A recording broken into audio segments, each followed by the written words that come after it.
വിശുദ്ധമായ ഖുർആൻ നമ്മെ പഠിപ്പിക്കുന്ന ഈ ആയത്തുണ്ടല്ലോ, ഏതാണ്? റബ്ബനാ ആതിനാ ഫിദ്ദുനിയാ ഹസന, അല്ലാഹുവേ ദുനിയാവിൽ ഞങ്ങൾക്ക് ഹസനത്ത് നൽകണേ അല്ലാഹ്, വഫിൽ ആഖിറതി ഹസന, ആഖിറത്തിൽ ഞങ്ങൾക്ക് ഹസനത്ത് നൽകണേ അല്ലാഹ്. പടച്ചവനെ, ദുനിയാവിന്റെ ഹസനത്തുകൾ കിട്ടുമ്പോ അല്ലാഹുവേ നിന്നെ മറന്നു പോകാതെ, നിന്നെ ഒരിക്കലും മറന്നു പോകാതെ ജീവിതത്തെ ഏറ്റവും നല്ല ശുദ്ധിയോടെ ജീവിക്കാ റബ്ബേ നീ ഇടയാക്കിയിട്ട് വഖിനാ അദാബന്നാർ, കത്തിയാളുന്ന നരകത്തിൽ നിന്ന് നീ ഞങ്ങളെ രക്ഷപ്പെടുത്തണേ എന്ന് ദുആ ചെയ്യാ. വിശുദ്ധ ഖുർആൻ നമ്മോട് പറഞ്ഞതാ. എന്റെ സഹോദരങ്ങളെ, നമ്മുടെ ദുആകളിൽ ഈ ദുആ ഇല്ലാത്തൊരു ദുആ പാടില്ല. അതിനെ സംബന്ധിച്ച് വളരെ കുറഞ്ഞ വാക്കിൽ ഞാനൊന്ന് പറയട്ടെ. എന്താണ് ആ ദുആയുടെ പ്രത്യേകത എന്നറിയോ സഹോദരങ്ങളെ? എല്ലാ കാര്യങ്ങളും അതിനകത്ത് ഉൾക്കൊള്ളപ്പെട്ടിട്ടുണ്ട്. ഏത് വിഷയമാണ് അതിലില്ലാത്തത്? റബ്ബനാ ആതിനാ ഫിദ്ദുനിയാ ഹസന എന്ന് പറഞ്ഞ, ദുനിയാവിൽ ഞങ്ങൾക്ക് ഹസനത്ത് നൽകണേ എന്ന് പറഞ്ഞ ഏതൊരു കാര്യത്തിന് വേണ്ടി ഒരാൾ ഇറങ്ങുവോ അപ്പോൾ ദുആ ചെയ്യണം, പടച്ചവനെ എനിക്കത് തരണേ എന്നല്ല ദുആ ഇറക്കേണ്ടത്. കാരണം എന്തെന്നറിയോ? അതിലെന്തെല്ലാം മോശമായ വശങ്ങളുണ്ടെന്ന് നമുക്കറിയില്ല. അതറിയുന്നത് പടച്ചവന് മാത്രമാ. അതുകൊണ്ട് അല്ലാഹുവേ, ഒരു വിവാഹത്തിലേക്ക് ഇറങ്ങിത്തിരിക്കുന്ന ഒരു പുരുഷൻ, ഒരു ചെറുപ്പക്കാരന്, അല്ലാഹുവേ ഇന്ന വീട്ടിലെ ഇന്ന പെണ്ണിനെ എനിക്ക് തരണേ അല്ലാ, ഒരിക്കലും അങ്ങനെ ദുആ ചെയ്യരുത്. അവന് ദുആ ഇറക്കേണ്ടത്, അല്ലാഹുവേ വിവാഹത്തിലേക്ക് ഞാൻ ശ്രദ്ധ തിരിക്കുകയാ, ഇനി എനിക്കൊരു പെണ്ണന്വേഷിക്കണോ, എനിക്ക് ജീവിതത്തിന്റെ സഖിയായി, എന്റെ ജീവിതത്തിന്റെ പകുതിയായി, ദീനിന്റെ പകുതിയായി ഒരു പെണ്ണിനെ എനിക്ക് വേണമല്ലോ, എന്റെ ഹബീബിന്റെ സുന്നത്തല്ലേ. അതുകൊണ്ട് റബ്ബനാ ആതിനാ ഫിദ്ദുനിയാ ഹസന, ആ ദുനിയാവിലെ എന്റെ ഇണയെ നീ ഹസനത്താക്കി തരണേ അല്ലാ. അല്ലാതെ അല്ലാഹുവിനോട് ഇന്ന പെണ്ണെനിക്ക് വേണമെന്ന് പറഞ്ഞാൽ ഞാൻ ആദ്യം പറഞ്ഞ വിഭാഗത്തിലായി പോകും. ദുനിയാവിനെ പറ്റി മാത്രം ചോദിക്കുന്നതാകും. എന്നാൽ നിനക്ക് ഈ പെണ്ണ് ആഖിറത്തിൽ ഉപകരിക്കൂല. നീ ചോദിക്കേണ്ടത്, പടച്ച റബ്ബേ ഞാൻ വൈവാഹിക ജീവിതത്തിന്റെ പ്രഥമഘട്ടത്തിലാണ്, അതുകൊണ്ട് എനിക്ക് നീ ദുനിയാവിലെ ഹസനത്ത് തരണേ അല്ലാ, ഈ വൈവാഹിക ജീവിതത്തിന്റെ ഹസനത്ത് എനിക്ക് ദുനിയാവിലെ തരണേ അല്ലാ എന്ന് പറഞ്ഞാൽ അല്ലാഹു നിനക്ക് തരുന്നത് ഹസനത്തല്ലാത്ത ഭാര്യയെ തരൂല, ഹസനത്തല്ലാത്ത ഭർത്താവിനെ നിനക്ക് തരൂല പെങ്ങളെ എന്ന് പറഞ്ഞാൽ കാണാൻ കുറച്ച് മുഞ്ച് കുറവായിരിക്കും, ചിലപ്പോൾ അവന് പണമില്ലാതിരിക്കും, ചിലപ്പോൾ അവൾക്ക് കുടുംബത്തിന്റെ തറവാടിന്റെ മഹിമ ഇല്ലാതിരിക്കും. പക്ഷേ നിന്നെ ഹൃദയം തന്ന് സ്നേഹിക്കാ, ചങ്ക് പറിച്ച് നിനക്ക് തരാ, നിന്നോടൊപ്പം ഏത് പ്രതിസന്ധി ഘട്ടത്തിലും നിൽക്കാ, സന്തോഷ സന്താപ സമ്മിശ്രമാക ജീവിതത്തിന്റെ വഴിത്താരകളിൽ നിന്നോടൊപ്പം കൂടെ നിൽക്കാ. അവൾക്ക് കഴിഞ്ഞെന്ന് വരൂലേ, അവന് സാധിച്ചെന്ന് വരൂലേ. അതുകൊണ്ട് നീ എപ്പോഴും അല്ലാഹുവിനോട് ചോദിക്കേണ്ടത് ഹസനത്താകണം. എന്നിട്ട് നിന്റെ മനസ്സിൽ ചിന്തിക്കേണ്ട വിവാഹമാകണം. അതിൽ അല്ലാഹു ഹസനത്തായ ഭാര്യ നിനക്ക് തരും. ഇല്ലെങ്കിലോ നിന്നെ ഉറക്കി കിടത്തിയിട്ട് കണ്ണി കണ്ടവന്റെ കൈ പിടിച്ചു പോകും പെങ്ങള്, കണ്ണി കണ്ടവന്റെ കൈ പിടിച്ചു പോകും ചെറുപ്പക്കാരാ. നിന്നെ ഉപേക്ഷിച്ചുകൊണ്ട് കണ്ടവളോടൊപ്പം കറങ്ങി നടക്കും ചെറുപ്പക്കാരിയെ. അതുകൊണ്ട് ചോദിക്കേണ്ട, എനിക്ക് എന്റെ വിവാഹ ജീവിതത്തിൽ ഹസനത്ത് തരണേ അല്ലാ. ഒരു വീട് വെക്കുന്ന വിഷയത്തിലാണെങ്കിലും അങ്ങനെ തന്നെ. വൈവാഹിക ജീവിതത്തിന്റെ കാര്യം പറയുമ്പോ ഒരു കാര്യം നമ്മൾ അടിവരയിട്ട് ചിന്തിക്കേണ്ടതുണ്ട്. മഹാനായ സഈദ് ഇബ്നുൽ മുസയ്യിബ് റളിയല്ലാഹു തആല അൻഹു, അല്ലാഹുവിന്റെ റസൂലിന്റെ പ്രിയപ്പെട്ട സഹാബി വര്യനാ, അവിടുത്തെ പ്രിയപ്പെട്ട സദീറത്തിനാണ് സഖാവ. ആ സഈദ് ഇബ്നുൽ മുസയ്യിബ് റളിയല്ലാഹു അൻഹു ദർസ് എടുക്കുകയാ. നൂറുകണക്കിന് ശിഷ്യന്മാർ ഖുർആൻ പഠിക്കാൻ, ഹദീസ് പഠിക്കാൻ സഈദ് ഇബ്നുൽ മുസയ്യിബ് റളിയല്ലാഹു അൻഹുവിന്റെ ക്ലാസ്സിൽ എത്തുക പതിവാ. ഒരു ദിവസം അദ്ദേഹത്തിന് എവിടെയോ ഒരു യാത്രയുണ്ട്. ആ സമയത്ത് ക്ലാസ് മുടങ്ങി പോകുമോ എന്ന് ആശങ്കപ്പെടുമ്പോ സഈദ് ഇബ്നുൽ മുസയ്യിബിന്റെ പ്രിയപ്പെട്ട പൊന്നുമോൾ വന്നിട്ട് പറയുകയാ, പ്രിയപ്പെട്ട വാപ്പാ ഞാൻ ദർസ് എടുക്കട്ടെ, ഞാൻ ഖുർആൻ പഠിപ്പിക്കട്ടെ. അങ്ങനെ വാപ്പയുടെ അനുവാദം വാങ്ങി മറയ്ക്കപ്പുറത്തിരുന്നു കൊണ്ട് മറയ്ക്കപ്പുറത്തുള്ള നൂറുകണക്കിന് ശിഷ്യന്മാരെ പഠിപ്പിക്കുകയാ. അങ്ങനെ പഠിപ്പിച്ചു, നല്ല നിലയിൽ അവർ പഠിച്ചു. സഹോദരങ്ങളെ, സഈദ് ഇബ്നുൽ മുസയ്യിബ് തങ്ങളുടെ ഈ പ്രിയപ്പെട്ട പൊന്നുമോള് വിവാഹ പ്രായമെത്തി. ആ സമയത്ത് ആരാണ് കല്യാണം കഴിച്ചതെന്നറിയോ? സുബ്ഹാനല്ലാഹ്, സഈദ് ഇബ്നുൽ മുസയ്യബ് റളിയല്ലാഹു അൻഹുവിന്റെ പ്രിയപ്പെട്ട ശിഷ്യനാണ് കല്യാണം കഴിച്ചത്. എന്താണ് ആ ശിഷ്യന്റെ പ്രത്യേകത എന്നറിയോ? ചരിത്രത്തിൽ ആദ്യമായി ഒരു പെണ്ണിനെ കല്യാണം കഴിക്കുന്ന ചെറുപ്പക്കാരൻ അതേ ഭാര്യയുടെ ശിഷ്യനാകുന്ന രംഗമാണ്. എന്ന് പറഞ്ഞാല് വാപ്പയില്ലാത്തപ്പോ ദർസെടുത്ത് കൊടുത്തപ്പോ ആ മകളിൽ നിന്ന് അള്ളാന്റെ ഖുർആൻ പഠിച്ച ഭർത്താവ് തന്റെ ജീവിതത്തിൽ തന്റെ മാരനായി കടന്നു വരികയാ. സഈദ് ഇബ്നുൽ മുസയ്യബ് റളിയല്ലാഹു അൻഹുവിന്റെ മരുമകന് തന്റെ മകളെ ഖുർആൻ പഠിപ്പിച്ചു കൊടുത്ത മകളുടെ ശിഷ്യനാണ്, തന്റെ ശിഷ്യനാണ്. അങ്ങനെ ഒരു ഭാഗ്യമാ മഹദിക്ക് കിട്ടി. താൻ പഠിപ്പിച്ച തന്റെ ശിഷ്യനെ തന്റെ ജീവിതത്തിന്റെ മാരനായി കിട്ടുന്ന സന്തോഷമാ. എന്റെ പ്രിയപ്പെട്ട സഹോദരങ്ങളെ, അങ്ങനെ ഒരു ദിവസം തന്റെ പ്രിയപ്പെട്ട പൊന്നുമോള് വാപ്പയുടെ അടുത്ത് വന്നിട്ട് പറയുമ്പോ സംസാരിക്കുന്നതിനേല് വാപ്പ ചോദിച്ചു, മോളെ തഫ്സീർ മുഴുവനും പഠിച്ചോ? ഖുർആനിന്റെ എല്ലാ ആശയങ്ങളെയും നീ പഠിച്ചോ? പഠിച്ചു വാപ്പാ. പക്ഷേ ഒരായത്ത് എനിക്ക് സംശയമുണ്ട്. ഏതായത്താണ് മോളെ? ചോദിക്ക്, ഞാൻ പറഞ്ഞു തരാ. സഈദ് ഇബ്നുൽ മുസയ്യബിനോട് പൊന്നുമോള് ചോദിക്കുന്നു, വാപ്പാ റബ്ബനാ ആതിനാ ഫിദ്ദുനിയാ ഹസന വഫിൽ ആഖിറതി ഹസന, ദുനിയാവിലും ആഖിറത്തിലും ഹസനത്ത് തരണേ എന്ന് ദുആ ചെയ്യാറുണ്ടല്ലോ. ഈ ആയത്തിൽ ആഖിറത്തിലെ ഹസനത്തിലേക്ക് തിരിയും വാപ്പാ. അത് സ്വർഗ്ഗമല്ലേ, പടച്ചവനല്ലേ? പക്ഷെ ദുനിയാവിലെ ഹസനത്ത് ഏതാണ് വാപ്പാ എന്ന് ചോദിക്കുമ്പോ സഈദ്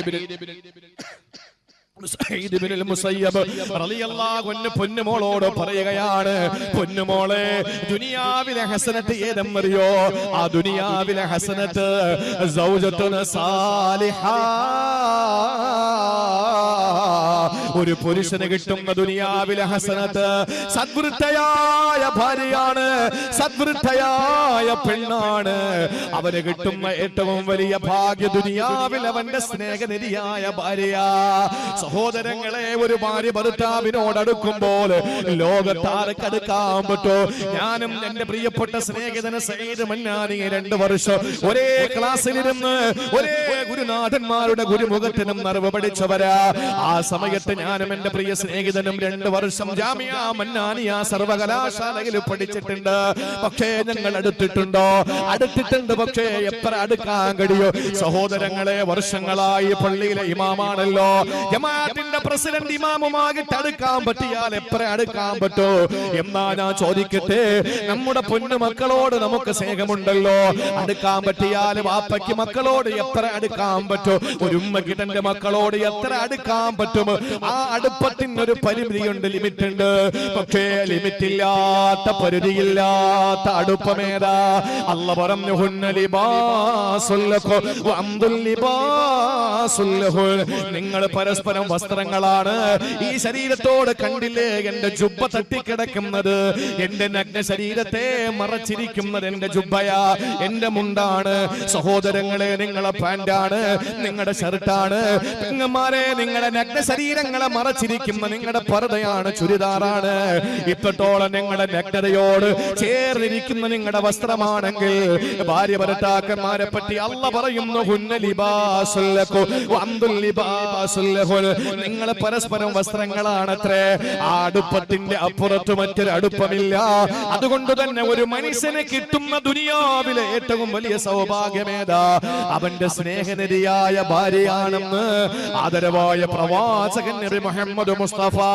അതുകൊണ്ട് സഈദ് ഇബ്നുൽ മുസയ്യബ് തങ്ങളുടെ പ്രിയപ്പെട്ട പൊന്നുമോൾ വൈവാഹിക ജീവിതത്തിലേക്ക് കാലെടുത്ത് വെക്കുമ്പോ അള്ളാന്റെ ഖുർആനിന്റെ തഫ്സീർ പറഞ്ഞു കൊടുക്കുന്ന വാപ്പയുടെ പറച്ചിലെന്താ? ഏറ്റവും നല്ല ഹസനത്ത്, പൊന്നുമോളെ നീ പോകുന്ന വീട്ടില് നിന്റെ പ്രിയപ്പെട്ട ഭർത്താവിന് നല്ല ഭാര്യയായി മാറലാണ് മോളെ. അതുകൊണ്ട് കല്യാണം കഴിക്കാൻ പോകുന്ന ചെറുപ്പക്കാരാ, കല്യാണം കഴിക്കാൻ പോകുന്ന ചെറുപ്പക്കാരിയെ, നീ വൈവാഹിക ജീവിതത്തിന്റെ പ്രഥമഘട്ടത്തിലേക്ക് കാലെടുത്തു വെക്കുമ്പോ നീ ചിന്തിക്കേണ്ടത് നിന്റെ വിവാഹ സന്തോഷത്തിന്റെ ആ സ്വപ്ന സാക്ഷാത്കാരത്തിന്റെ നിമിഷങ്ങളാകുമ്പോ നീ ദുആ ചെയ്യണം, റബ്ബനാ ആതിനാ ഫിദ്ദുനിയാ ഹസന. അല്ലാഹുവേ, എനിക്ക് ഈ വിവാഹത്തിലെ ഹസനത്തായ ഇണയെ തരണേ അല്ലാ. ദുനിയാവിലെ ഏത് വിഷയങ്ങൾ, ഒരു വീട് വെക്കാൻ ഇറങ്ങുന്നു, അല്ലാഹുവേ നല്ല വീട് തരണേ റബ്ബേ, അങ്ങനെ ചോദിക്കരുത്. പടച്ചവനെ ആളുകൾ വന്നിട്ട് അമ്പരന്ന് നിൽക്കണം, അങ്ങനത്തെ വീട് തരണം, ഇത് പറയാൻ പറ്റില്ല.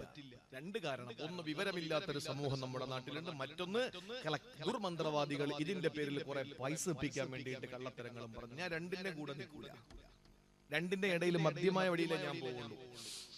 നല്ല മന്ത്രവാദികളുണ്ട്, ഞാൻ ആ വിഷയത്തെ പറ്റി പറയുന്നില്ല. ഞാൻ പറഞ്ഞു വന്നത്, നമ്മുടെ വീടുകളിൽ ചില വീടുകൾ ദുശകുനം അല്ലേ ഉസ്താദേ, ശകുനവും ദുശകുനവും അങ്ങനല്ലേ, 3 കാര്യങ്ങൾ. ആ 3 കാര്യങ്ങൾ നന്നായ രക്ഷപ്പെട്ടു. മസ്കൻ, മർകബ്, മർകബ്, മസ്കന്, മർഅത്ത്. ഇത് 3 നമുക്ക് നല്ലത് കിട്ടിയ അൽഹംദുലില്ലാഹ്. ഒന്ന്, നല്ല വീട്. എവിടെ പോയാലും ശാന്തി നഗറിൽ ഈ റബ്ബർ കാട്ടിന്റെ ഇടയിലെ വീട്ടിൽ നമുക്ക് വന്ന് കാലും കൈയൊക്കെ അങ്ങനെ വിശാലമായി നീട്ടി വെച്ച് കിടന്നാലല്ലാതെ നമുക്ക് നന്നായിട്ട് ഉറക്കം വരുമോ? 5 സ്റ്റാർ ഹോട്ടലിൽ റൂം എടുത്താൽ നമുക്ക് ഇത്രയും സന്തോഷം കിട്ടുമോ? നമ്മുടെ വീട്ടിൽ വന്ന് നമ്മുടെ ബെഡ്റൂമിൽ കിടക്കുമ്പോൾ ഉള്ള സുഖം വേറെ എങ്ങും കിട്ടൂല. പക്ഷെ വീട്ടിൽ വരുമ്പോ സമാധാനം ഇല്ലെങ്കിലോ? വീട്ടിൽ വന്നാൽ എപ്പോഴും വയറുവേദന, വീട്ടിൽ എപ്പോഴും വന്നാലും കഷ്ടപ്പാട്, പ്രയാസം, അങ്ങനെയൊക്കെ പലർക്കും ഉണ്ട്. അത് പ്രശ്നമുള്ള വീടുകളാണ്. ഇനിയിപ്പോ ഇതിന്റെ പേരിൽ ആരും വീട് മാറാൻ നിൽക്കേണ്ട. എനിക്ക് അല്ലാഹ് കരുതി മന്ത്രവാദമൊന്നും ഇല്ല കേട്ടാ. ഞാനിത് പറയാൻ നിങ്ങൾ എഴുതി ഇനിയിപ്പോ മുസ്ലിം മന്ത്രവാദം തുടങ്ങിയിട്ടുണ്ട്, ആളെ കൂട്ടാൻ വേണ്ടി. അങ്ങനെ ഒരു സ്വന്തമായി നൂലോതി കെട്ടാനുള്ള സമയമില്ല.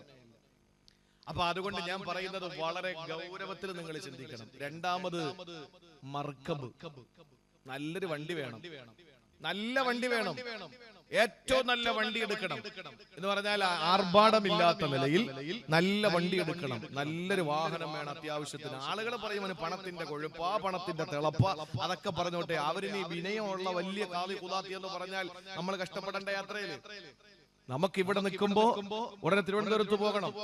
തിരുവനന്തപുരത്ത് പോകുമ്പോ പെട്ടെന്നാണ് കോള്, നമ്മൾ കച്ചവടക്കാരനാണ്, ഉടനെ എറണാകുളത്ത് പോകണം. അപ്പോഴും വിനയത്തിന്റെ പേരിൽ 50,000 രൂപയുടെ വണ്ടി എടുത്താൽ ഇവിടെ നിന്ന് കവടിയാറെത്തുമ്പോഴേക്ക് സൈഡിൽ പിടിച്ചിടും. 3 മണിക്കൂർ വേണം അത് ശരിയാക്കി എടുക്കാൻ. വിനയം കൂടിപ്പോയി. അത് ശരിയാക്കി എടുത്തപ്പോഴേക്കും അവിടുത്തെ കച്ചവടം മുടങ്ങി. എന്റെ പ്രിയപ്പെട്ട സഹോദരങ്ങളെ, നല്ലൊരു വണ്ടി, അതിൽ പ്രശ്നമുണ്ട്, നന്മയുമുണ്ട്. മൂന്നാമത്തേത് മർഅത്ത്, ഭാര്യ. കെട്ടിയോള് നല്ലതാണോ? അൽഹംദുലില്ലാഹ്, സമാധാനമുണ്ട്. ഇനി കെട്ടിയോള് പ്രശ്നമാണോ? ഇനി നല്ല വണ്ടിയും നല്ല കാറും നല്ല വീടും ഒക്കെ ഉണ്ടെന്ന് പറഞ്ഞിട്ട് കാര്യമില്ല. ഈ സാധനം ശരിയല്ലെങ്കിൽ തീർന്നു. അതുകൊണ്ട് ഈ 3 കാര്യങ്ങൾ വളരെ പ്രധാനപ്പെട്ടതാണ്. അതുകൊണ്ട് വീട് വെക്കാൻ ഇറങ്ങുമ്പോഴും, കല്യാണം കഴിക്കാൻ ഇറങ്ങുമ്പോഴും, അതുപോലെ വാഹനം എടുക്കാൻ ഇറങ്ങുമ്പോഴും, കൃഷിക്ക് വേണ്ടി ഇറങ്ങുമ്പോഴും, വസ്തുക്കൾ വാങ്ങിച്ചു കൂട്ടുമ്പോഴും, ഏത് കാര്യങ്ങൾക്ക് ഇറങ്ങുമ്പോഴും നമ്മൾ ദുആ ചെയ്യണം. റബ്ബനാ ആതിനാ ഫിദ്ദുനിയാ ഹസന. യാ അല്ലാഹ്, സർവശക്തനായ റബ്ബേ, ഈ വിഷയത്തിൽ എനിക്ക് എന്താണ് ഖൈർ എന്ന് അറിഞ്ഞൂടാ, നീ ഹസനത്ത് മാത്രമേ എനിക്ക് തരാവുള്ളൂ തമ്പുരാനെ, അല്ലാത്ത തരല്ലേ തമ്പുരാനെ എന്ന് ദുആ വേണം ഇറങ്ങാൻ.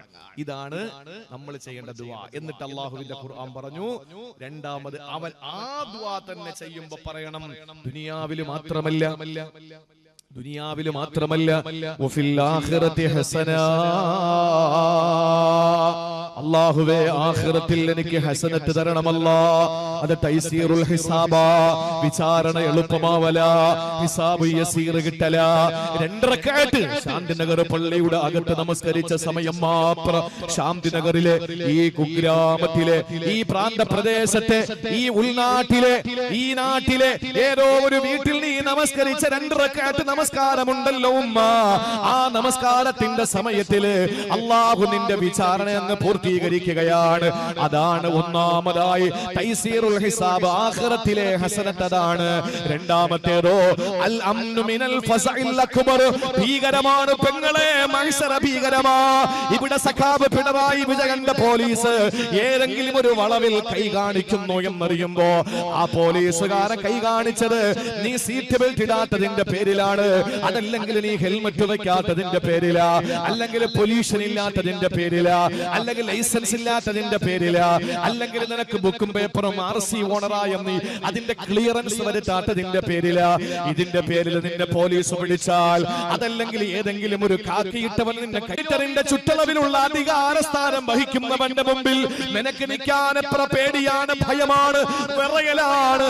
എന്നാൽ ഈ ലോകം മുഴുവൻ സൃഷ്ടിച്ച അല്ലാഹ്, സംരക്ഷിക്കുന്ന അല്ലാഹ്, സംഹരിക്കുന്ന അല്ലാഹ്, ജഗപരിപാലകനായ അല്ലാഹ്, സർവലോക സംവിധായകനായ അല്ലാഹ്, സർവാധിനാഥനായ അല്ലാഹ്, സർവേശ്വരനായ അല്ലാഹ്, സർവഗുണ സമ്പൂർണനായ അല്ലാഹ്, സർവലോക സൃഷ്ടിസ്ഥിതി സംഹാരകർത്താവായ അല്ലാഹ്, ആ പടച്ച തമ്പുരാന്റെ കോടതി ഉണ്ടല്ലോ, ആ കോടതി വല്ലാത്ത കോടതിയാണ്. ഇന്ന് നമ്മൾ വിയർക്കും പോലെയല്ല അന്ന് വിയർക്കുക. ഇന്ന് വിയർത്താൽ നമ്മൾ ധരിച്ചിരിക്കുന്ന വസ്ത്രം നനയും. പക്ഷേ മഹിശറയിലെ വിയർപ്പ് അങ്ങനെയല്ല. കണങ്കാല് വരെ, മുട്ടുവരെ, അരവരെ, കഴുത്തറ്റം വരെ ചിലർ വിയർപ്പിൽ മുങ്ങിത്താണു പോകും. എന്തുകൊണ്ടെന്നറിയോ? ഒരു ചാൺ മുകളിലാണ് സുഖുന്നത്, അടിയിലാണെങ്കിലോ ചെമ്പ് തറയാണ്. സഹോദരങ്ങളെ, ആ സമയത്ത് നമ്മൾ ഭീകരതയിൽ നിന്ന് രക്ഷപ്പെടണം. അതിനാണ് അല്ലാഹുവിനോട് ചോദിക്കുന്നത്, ആഖിറത്തിൽ ഞങ്ങൾക്ക് ഹസനത്ത് നൽകണേ തമ്പുരാനെ. മൂന്നാമത് ആഖിറത്തിൽ തന്നെ സഹോദരങ്ങളെ ഒന്ന് തൈസീറുൽ ഹിസാബ്, വിചാരണ ലഘൂകരിക്കലാണ്. രണ്ട് ഭീകരമായ നിമിഷത്തിൽ നിന്ന് രക്ഷപ്പെടലാണ്. മൂന്നാമത്തേത് നമ്മൾ ഏറ്റവും കൂടുതൽ കാമിക്കുന്ന, ഇഷ്ടപ്പെടുന്ന, ആഗ്രഹിക്കുന്ന നമ്മുടെ വികാരമുണ്ടല്ലോ, കൈകൊണ്ട് തൊട്ടാൽ പൊട്ടിച്ചിരിക്കുന്ന മണിവീണ കമ്പികളുടെ നാഥം കൊണ്ട് മുഖരിതമായ സ്വർഗ, ആ സൽസബീലിന്റെ തസ്നീമിന്റെ സ്വർഗത്തിലേക്ക് നമുക്ക് പ്രവേശനം ലഭ്യമാകുമ്പോ ആ സ്വർഗ പ്രവേശനം എന്ന ദുഖൂലുൽ ജന്ന, ആ സ്വർഗത്തിലേക്ക് കയറുക എന്ന നരകത്തിൽ നിന്ന് നീ ഞങ്ങളെ രക്ഷപ്പെടുത്തണേ തമ്പുരാനെ. അതുകൊണ്ട് ഇന്നത്തെ രാത്രി മുതൽ നമുക്കൊരു മാറ്റം ഉണ്ടാവണം. എന്ത് ദുനിയാവ് കാര്യങ്ങളോ ചോദിക്കാം, ഏത് കാര്യങ്ങളും പടച്ചവനോട് ചോദിക്കാം. പക്ഷെ ആ ചോദ്യം നമ്മൾ ചോദിക്കുമ്പോഴും ആഖിറത്തിലെ ഹസനത്ത് കൂടി ചോദിച്ചില്ലെങ്കിൽ അല്ലാഹ് പറയുന്നു, വമാ ലഹു ഫിൽ ആഖിറതി മിൻ ഖലാഖ്, ആഖിറത്തിലൊന്നും കിട്ടൂല. ഇവിടെ ചോദിക്കുന്ന എല്ലാം കിട്ടും. ഒന്ന് ശ്രദ്ധിക്കുക, എല്ലാം കിട്ടും. ഇവിടെ എന്ത് ചോദിച്ചാലും കിട്ടും. പക്ഷെ ആഖിറത്തിലൊന്നും കിട്ടൂല. അതുകൊണ്ട് നമ്മൾ ചോദിക്കേണ്ടത് എന്താണ്? ഈ ദുആ കൃത്യമായി എല്ലാവരും പഠിക്കണം. എല്ലാവരും നിർബന്ധമായും പഠിച്ചിരിക്കണം. ആ പഠനം നമ്മുടെ ജീവിതത്തിലെ ഏറ്റവും വലിയ നിർണായകമാണ്. ഇന്ന് എല്ലാവർക്കും അറിയാലോ, ഇഷ്ടംപോലെ പാട്ട് പഠിക്കും, ഇഷ്ടംപോലെ ഓരോരുത്തര് ഈ കപ്പിന് വേണ്ടി മത്സരിച്ച, ഫുട്ബോളിന് വേണ്ടി മത്സരിച്ച രാജ്യത്തെയും അതിന്റെ കൃത്യമായി ഫോർവേഡ് കളിക്കുന്നവനെയും ഗോൾ കീപ്പറുടെയും ഒക്കെ പേരുകൾ പറയുന്ന കേട്ടാൽ ഇത്രയും കടുപ്പ്, ഏറ്റവും വലിയ കടുപ്പമുള്ള പേരുകൾ സഹാബത്തിന്റെ പേരാ. പലരുടെയും പേരുകൾ ബദരിയത്ത് ചെല്ലുന്നവർ കൃത്യമായിട്ട് അറിയാം. അല്പ പ്രയാസമുണ്ട് അവരുടെയൊക്കെ പേര് പഠിക്കാൻ. പക്ഷെ അതിനേക്കാളും ഒക്കെ എത്രയോ ബുദ്ധിമുട്ടാണ് ഈ പേരുകളൊന്ന് പഠിക്കാൻ.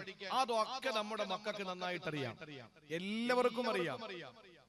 പക്ഷേ ഞാനൊന്ന് ചോദിക്കട്ടെ, ഒരു ചെറിയ ആയത്താൻ റബ്ബന ആതിന ഫിദ്ദുനിയ ഹസനതൻ വഫിൽ ആഖിറതി ഹസനതൻ വഖിന അദാബന്നാർ, ഇത് അറിഞ്ഞൂടാത്ത ഒരു മേത്തനുണ്ടോ?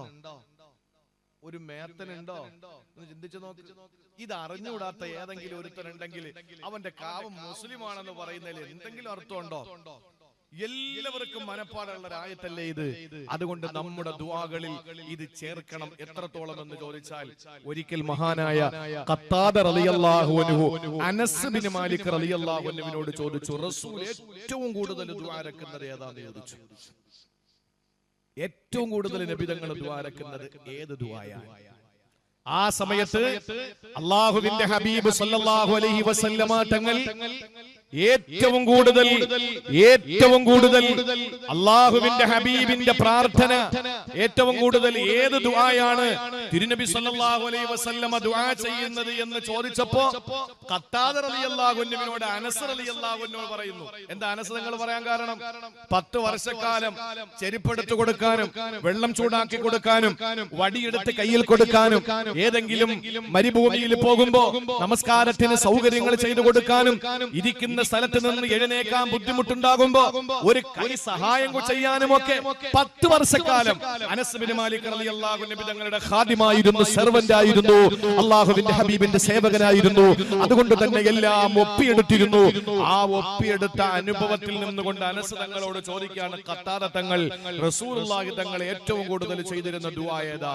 മഹാനവറുകൾ പറഞ്ഞത് റബ്ബനാ ആതിനാ ഫിദ്ദുനിയ ഹസന വഫിൽ ആഖിറതി ഹസനതൻ വഖിനാ അദാബന്നാർ. നമ്മുടെ വയല് കൊണ്ട് നേട്ടം ഉണ്ടാവണം.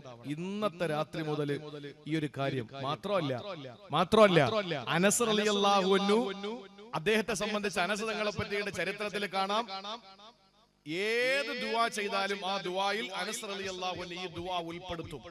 ഏത് ദുആ ചെയ്താലും ആ ദുആകളിലൊക്കെ ഈ ദുആ കൂടി ഉൾപ്പെടുത്തുമായിരുന്നു. എന്ന് മാത്രമല്ല, പെട്ടെന്ന് പോകേണ്ട ഘട്ടങ്ങൾ വരും. നമുക്ക് ദുആ ചെയ്തുകൊണ്ടിരിക്കാൻ നമുക്ക് സമയം ചിലപ്പോൾ കിട്ടൂല. ആ സമയത്ത് ഒന്നും നമുക്ക് ദുആരക്കാൻ സമയം കിട്ടിയില്ലെങ്കിലും നമസ്കാരത്തിന് ശേഷം നമുക്ക് പെട്ടെന്ന് ധൃതി വെച്ച് നമ്മൾ പുറത്തിറങ്ങാണ്, വണ്ടി വരുന്നു, പെട്ടെന്ന് ഇറങ്ങണം. അങ്ങനെ ഒരു സാഹചര്യം വന്നാൽ പോലും അനസ് റളിയല്ലാഹു അൻഹു ഇദാ അറാദ അൻ യദ്ഉവ ബിദഅവത്തിൻ ദഅ ബിഹാ, പെട്ടെന്ന് ദുആ നിർത്തേണ്ട ഒരു ഘട്ടം വന്നാലും അനസ് റളിയല്ലാഹു അൻഹു ചെയ്യുന്ന ദുആ ഇതാണ്. ഒറ്റ ദുആയിൽ ഒതുക്കേണ്ടി വന്നാൽ മഹാനവറുകൾ ചെയ്യുന്ന ദുആ ഇതാണ്. അതുകൊണ്ട് ഇന്നത്തെ രാത്രി മുതൽ ഇൻഷാ അല്ലാഹ് നമ്മുടെ ജീവിതത്തിൽ ഈ ദുആ, ഈ റബ്ബനാ ആതിനാ ഫിദ്ദുനിയാ ഹസനതൻ വഫിൽ ആഖിറതി ഹസനതൻ വഖിനാ അദാബന്നാർ നമ്മുടെ ജീവിതത്തിന്റെ ഭാഗമാക്കി മാറ്റണം. എല്ലാം അതിനകത്തുണ്ട്. റബ്ബനാ ആതിനാ ഫിദ്ദുനിയാ ഹസന എന്ന് പറയുമ്പോൾ ദുനിയാവിൽ നമുക്ക് എന്തൊക്കെ വേണം അതൊക്കെ മനസ്സിൽ കണ്ടാൽ മതി. വഫിൽ ആഖിറതി ഹസന എന്ന് പറയുമ്പോൾ അല്ലാഹ് ആഖിറത്തിൽ നീ എന്നെ വിചാരണ ലഘുവാക്കി തരണം, എന്നെ സ്വർഗ്ഗത്തിൽ പോകണം, നിന്നെ എനിക്ക് കാണിച്ചു തരണം. ഈ നിലയിൽ നമ്മൾ അല്ലാഹുവിനെ പറ്റിയിട്ട് നമ്മുടെ മനസ്സിൽ സങ്കല്പിക്കുക. എന്നിട്ട് വഖിനാ അദാബന്നാർ, അല്ലാഹ് നരകത്തിലേക്ക് നീ വലിച്ചെറിയല്ലേ റബ്ബേ എന്ന് നമ്മൾ ദുആ എന്നാൽ ഒരു മനുഷ്യന്റെ പ്രസവം മുതൽ അവന്റെ മരണം വരെ എല്ലാ കാര്യങ്ങളും അതിനകത്ത് ഉൾക്കൊണ്ടു. അതിനുശേഷമുള്ള ആഖിറവും അതിനകത്ത് ഉൾക്കൊണ്ടു. അള്ളാഹു മനസ്സിലാക്കാനുള്ള തൗഫീക്ക് നൽകി അനുഗ്രഹിക്കുമാറാവട്ടെ. അതുകൊണ്ടാണ് അനസ് റളിയല്ലാഹു അൻഹുവിനോട് ഒരിക്കൽ ഞാനൊരു കാര്യം കൂടെ പറഞ്ഞുകൊണ്ട് ഇൻഷാ അല്ലാഹ് അടുത്ത ഭാഗത്തേക്ക് പോകാം. അനസ് തങ്ങളോട് വന്നിട്ട് ഒരു സദസ്സിലിരിക്കുകയാണ്. ആ സദസ്സിരിക്കുമ്പോൾ നമുക്കറിയാലോ, നമ്മളൊക്കെ ഒരു സദസ്സിൽ പോകുമ്പോ ഏതെങ്കിലുമൊക്കെ സദസ്സിൽ നമ്മൾ പോകുമ്പോൾ അവിടെയൊക്കെ വലിയ കാര്യപ്പെട്ട ഉസ്താദുമാരുണ്ടാവും. ആ ഉസ്താദുമാരുണ്ടാവുമ്പോ നമ്മൾ പറയുന്ന ദുആ രക്കണേ. അപ്പൊ വീട്ടിലൊക്കെ പോകുമ്പോൾ ചില ആളുകൾ ഭക്ഷണം കഴിക്കാനൊക്കെ വീടുകളിൽ പോകുമ്പോ ഭക്ഷണം കഴിച്ചാൽ അതുവഴി എഴുന്നേറ്റ് കയ്യും കഴുകി പോകലല്ല, അവിടെ ഇരുന്നൊരു ദുആ ചെയ്യും. അവർക്കൊരു സന്തോഷം, അവർക്കൊരു ബറക്കത്ത്. അങ്ങനെ ദുആ രക്കാൻ വേണ്ടി അനസ് റളിയല്ലാഹു അൻഹുവിനോട് ഒരു സദസ്സിൽ വെച്ച് സാബിത്ത് റളിയല്ലാഹു അൻഹു ആവശ്യപ്പെട്ടു. ഒരു സദസ്സിലാണ് മഹാനവറുകൾ ദുആ ചെയ്തത് എന്താ? റബ്ബനാ ആതിനാ ഫിദ്ദുനിയാ ഹസനതൻ വഫിൽ ആഖിറതി ഹസനതൻ വഖിനാ അദാബന്നാർ. പക്ഷേ അത്രയും പറഞ്ഞ് ദുആ നിർത്തി. പക്ഷെ എല്ലാവർക്കും അങ്ങോട്ട് തൃപ്തിയായില്ല, എല്ലാവർക്കും അങ്ങോട്ട് സംതൃപ്തിയായില്ല. അങ്ങനെ കുറെ കാര്യങ്ങളൊക്കെ പറഞ്ഞു, സംസാരിച്ചു, സമയം കുറെ കഴിഞ്ഞു. വീണ്ടും ഈ സദസ്സിൽ നിന്ന് എഴുന്നേറ്റ് പോകാൻ നേരത്ത് ഖത്താദ റളിയല്ലാഹു സാബിത്ത് റളിയല്ലാഹു അൻഹു വീണ്ടും അനസ് തങ്ങൾ അടുത്ത് വന്നിട്ട് പറഞ്ഞു, അനസ് തങ്ങളെ എല്ലാവരും അങ്ങയുടെ ഒരു ദുആ ആഗ്രഹിക്കുക, ഒരു ദുആ ചെയ്യണം.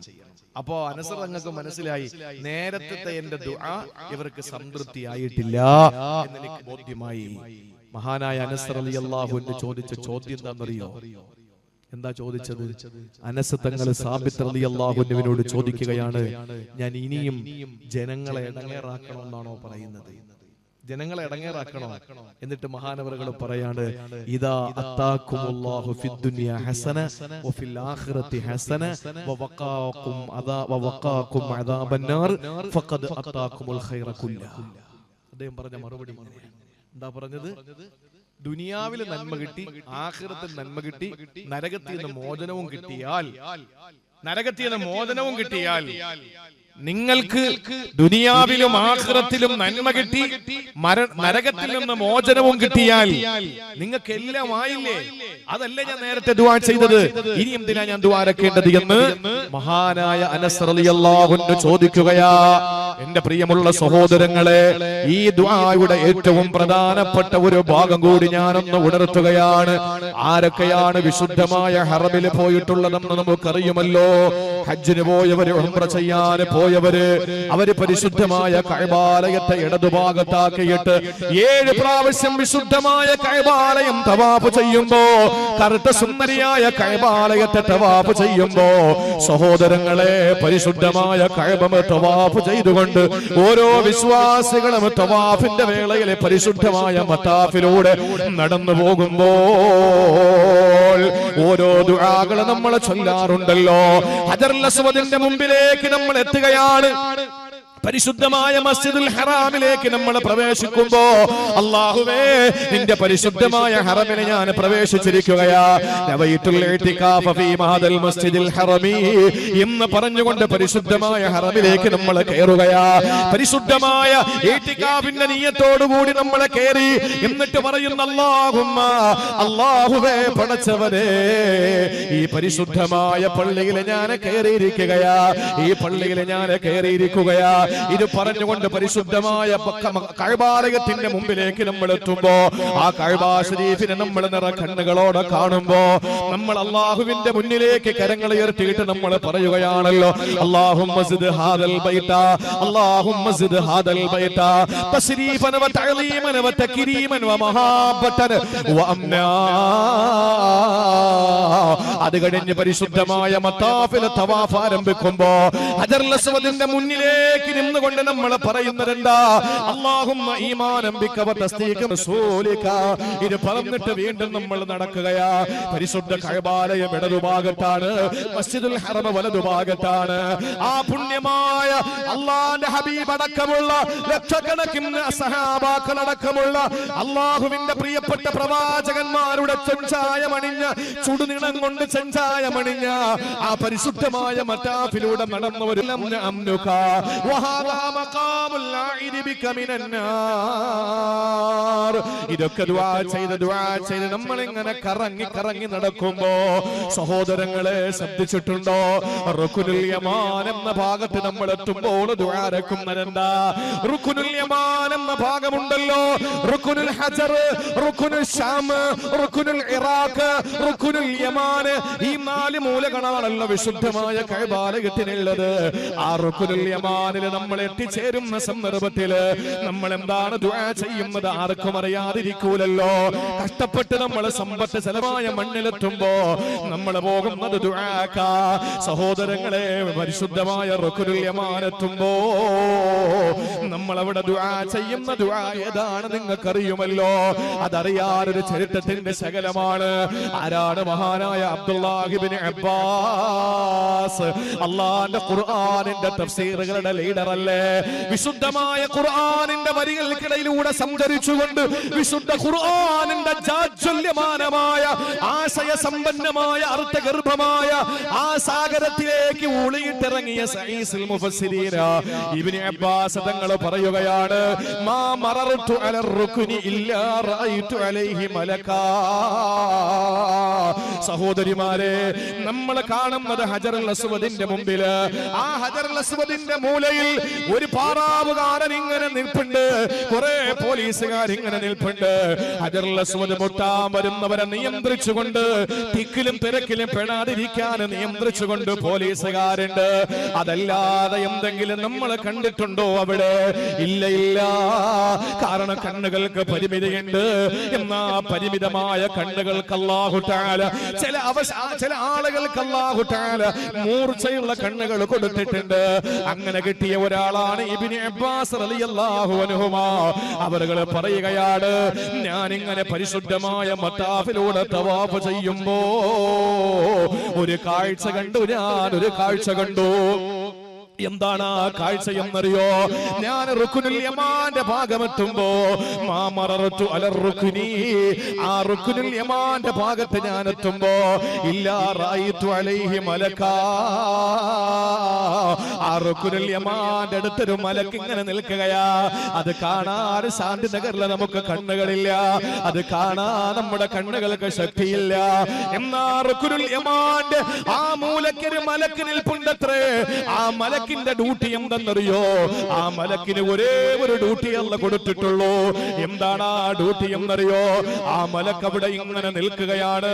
എന്നിട്ട് ആ മലക്ക് പറയുന്നു ആമീൻ ആമീൻ ആമീൻ ആമീൻ. ഇതല്ലാതെ ആ മലക്കിന് വേറെ ജോലിയൊന്നുമില്ല. അല്ലാഹു ആ മലക്കിനെ നിയോഗിച്ചത് തന്നെ റുക്നുൽ യമാന്റെ ഭാഗത്ത് നിന്ന് ആമീൻ ആമീൻ ആമീൻ ഇത് പറയാൻ വേണ്ടി മാത്രം അല്ലാഹു തആല സൃഷ്ടിച്ച മലക്കാണ്. ആ മലക്ക് അവിടെ നിന്ന് ആമീൻ എന്ന് പറയുന്നത് ആരുടെ ദുആക്കാ? പരിശുദ്ധമായ മത്താഫിലൂടെ ഞാൻ നിങ്ങൾ പൊട്ടിക്കരഞ്ഞുകൊണ്ട് ദുആ ചെയ്ത് നടക്കുമല്ലോ. അല്ലാഹു ഈമാൻ തരണേ അല്ലാഹ്, അല്ലാഹുവേ ഈമാൻ തരണേ അല്ലാ. അല്ലാഹുവേ നരകത്തിൽ നിന്ന് ഞങ്ങളുടെ ശരീരത്തെ കാക്കണേ അല്ലാ. ഇങ്ങനെയെല്ലാം നമ്മൾ ദുനിയാവിന്റെ ആഖിറത്തിന്റെ വിഷയങ്ങൾ പറഞ്ഞുകൊണ്ട് ആ മത്താഫിലൂടെ നടന്നു പോകുമ്പോ റുക്നുൽ യമാന്റെ സ്ഥലമെത്തുന്ന സമയത്ത് അവിടെ നിന്നുകൊണ്ട് മലക്ക് ആമീൻ ആമീൻ പറയുകയാ. ഇബ്നു അബ്ബാസ് തങ്ങൾ പറയുന്നു, അതുകൊണ്ട് സഹോദരാ ഫൈദാ മറർതും അലൈ, നീ നടന്ന് റുക്നുൽ യമാനെത്തുമ്പോ നീ പറയേണ്ടത് എന്താണ്? ഖൂലൂ റബ്ബനാ ആതിനാ ഫിദ്ദുനിയാ ഹസനതൻ വഫിൽ ആഖിറതി ഹസനതൻ വഖിനാ അദാബന്നാർ. ഇതാണ് നീ പറയേണ്ടത്. നിങ്ങൾക്ക് മനസ്സിലായി എന്ന് ഞാൻ അനുമാനിച്ചോട്ടെ. സഹോദരങ്ങളെ, അവിടെ എത്തുമ്പോ ഒരു മലക്കുണ്ടത്രേ. ആ മലക്ക് അവിടെ തന്നെയാണ് ഉള്ളത്. ആ മലക്കിന്റെ ഡ്യൂട്ടി ഒന്നേ ഒന്ന് മാത്രമാണ്. ആ മലക്ക് പറയണം ആമീൻ ആമീൻ ആമീൻ. ആര് ദുആരക്കുമ്പടാ? ആ മത്താഫിലൂടെ നടക്കുന്ന ശാന്തിനഗറുകാർ, ആ മത്താഫിലൂടെ നടക്കുന്ന മലയാളികൾ, ആ മത്താഫിലൂടെ നടക്കുന്ന മൊറോക്കക്കാരൻ, ആ മത്താഫിലൂടെ നടന്നു പോകുന്ന മശ്രിക്കുകാരൻ, ആ മത്താഫിലൂടെ നടന്നു പോകുന്ന വെള്ളക്കാരൻ, ആ മത്താഫിലൂടെ നടന്നു പോകുന്ന കറുത്ത വർഗക്കാരൻ, ആ മത്താഫിലൂടെ നടന്നു പോകുന്ന മുതലാളി, തൊഴിലാളി, അടിമ, ഉടമ, ആ മത്താഫിലൂടെ നടന്നു പോകുന്ന പണ്ഡിത പാമരന്മാര്, ആ മത്താഫിലൂടെ നടന്നു പോകുന്ന ലിംഗ വ്യത്യാസമില്ലാതെ ആണ് പെണ്ണും കുഞ്ഞും വലുതുമല്ല നടന്നു പോകുമ്പോ ആമീൻ പറയണം. അതുകൊണ്ട് ആ മലക്കിനെ ഞാൻ കണ്ടിട്ടുണ്ട്. അതുകൊണ്ട് അവിടെ എത്തുമ്പോ നിങ്ങൾ പറയേണ്ട വേറെ ഒരു ദുആയുമല്ല. റുക്നുൽ യമാൻ എത്തുമ്പോ നിങ്ങൾ പറയണേ റബ്ബനാ ആതിനാ ഫിദ്ദുനിയാ ഹസന വഫിൽ ആഖിറതി ഹസനതൻ വഖിനാ അദാബന്നാർ. ആ ദുആയാണ് നിങ്ങൾ അവിടെ ചൊല്ലേണ്ടത്. കാരണം അവിടെ ഇരിക്കുന്ന മലക്ക്, അല്ലാഹു നിശ്ചയിച്ച മലക്ക് ആമീൻ ആമീൻ ആമീൻ ആമീൻ പറഞ്ഞുകൊണ്ടിരിക്കുക. അപ്പൊ നമ്മുടെ മനസ്സിൽ ദുനിയാവിന്റെ സകല വിഷയങ്ങളും ഓടി വരും. നമുക്ക് അല്ലാഹു ദുനിയാവിന്റെ സകല വിഷയങ്ങളിലും അല്ലാഹുവിന്റെ ഖൈറായ ഹസനത്തുള്ള ഇടപെടൽ ഉണ്ടാവും. ആഖിറത്തിൽ ഹസനത്ത് ഉണ്ടാകും. അത്രയും മൂല്യമുണ്ട് സഹോദരിമാരെ ഈ ദുആക്ക്. ഈ ദുആ ഇല്ലാതെ ഒരു ദുആ നിങ്ങൾ ചെയ്യരുത്. ഒറ്റ മിനിറ്റ്